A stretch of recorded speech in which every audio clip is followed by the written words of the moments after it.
Hello, my friends. John LaRuffa here with another Unbiased Unboxing. And in this episode, we're going to take a look at Vengeance Roll and Fight Episode 2. Let's see what's inside here. Okay, folks, and as usual, please like and subscribe to my YouTube channel if you haven't done so already so I can keep building my fan base. And for those who have, thank you very much. I really appreciate it. So looking at the front here, this artwork doesn't do too much for me, but I guess I'm glad that, at least a little bit happy that it's kind of a cartoonesque drawing if you're slamming someone with a baseball bat. Better than a realistic one, I suppose. Now on the back, though, I do like the fact that we have a good representation of the game. The components inside, what you're getting, it tells us what they are. So that's good. I like that they did that. I'm glad they didn't just show us some. They kind of sprawled it out there so we could see exactly what the situation is. And this is not the Kickstarter version. This is just a retail version.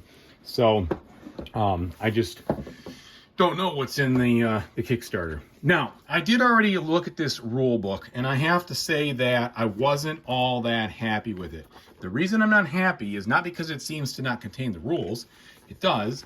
I just don't like the fact that there's just not that many examples in here. They tell you everything, but they could have given you an example. They could have gone through some sample, like a sample turn or something, just so you saw a little bit more. They tell you about it, but it leaves a little bit of, head scratching to figure that part out. Okay, then we have this. So this is our markable game pieces here. This is a medium thin cardboard, but it doesn't seem too flimsy because it has that laminate on it, which is good. So here's a bunch of abilities. All right. And then notice it starts at number 11 now. So these are different, and you'd expect them to be, than episode 1. So we have 11 here. So new level, 12, 13. And I do like the artwork. I think it's very functional, but it's also nice. It's aesthetic. It looks fun. So it's going to just lead to that whole feeling of coolness while you're playing it, which I like.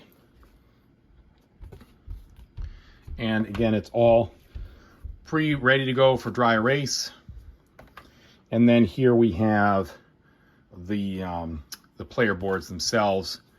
And I think, although I'm not 100% sure, but I think they are the same as the episode 1. I would assume they are, because I know you can combine these two to actually play with 8 players. All right, then we have our dry erase markers here. So let's take a look and see the quality, how they mark, how they erase. Okay, so I just pulled this out first time. They look like they are just fine. No real issue with dryness there.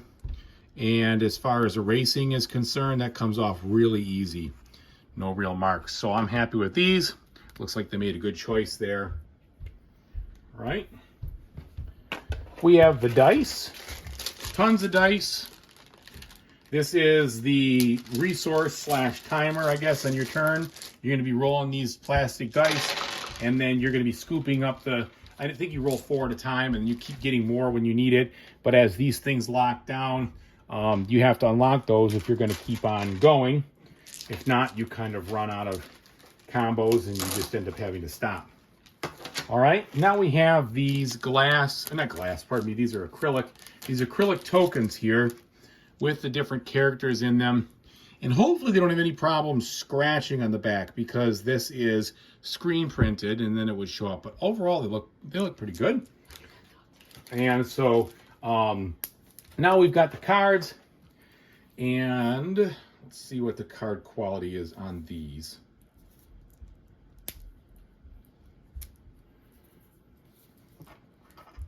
They look like they're probably the Euro mini ones, not the Euro USA, but I'm not 100% sure. They just look a little bit bigger than the real small ones. I could be wrong, so check it out.